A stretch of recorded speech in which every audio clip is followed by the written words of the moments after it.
Artificial intelligence is key for any retailer currently.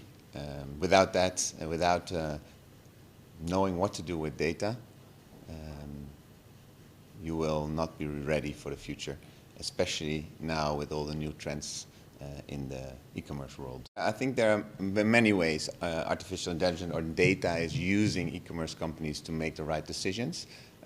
What we really see is that e-commerce in general needs to be client-focused. So if you don't know your client, you cannot be good at commerce. So using data and artificial intelligence to come closer to your clients, I think is key. And there are many examples of this. There can be on the payment side, it can be on the marketing side, it can be on the fraud and risk side. In the past, when you would go to a website and you would buy something and you would press pay, there would be just simply the payment methods which are there, which are available.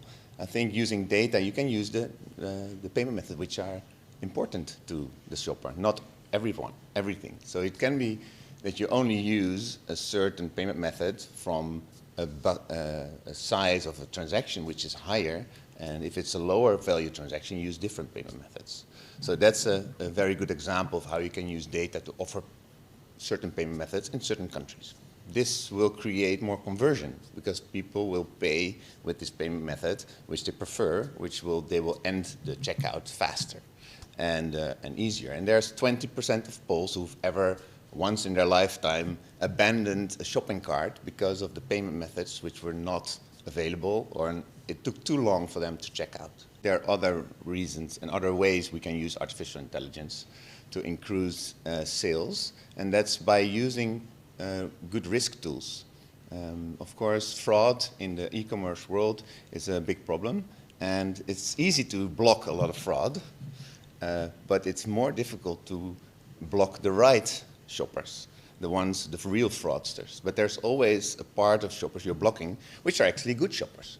And that's where data comes in play. And to minimize that part, those false positives as they're called, is key to gain maximum revenues by blocking the real fraudsters and accepting the good shoppers.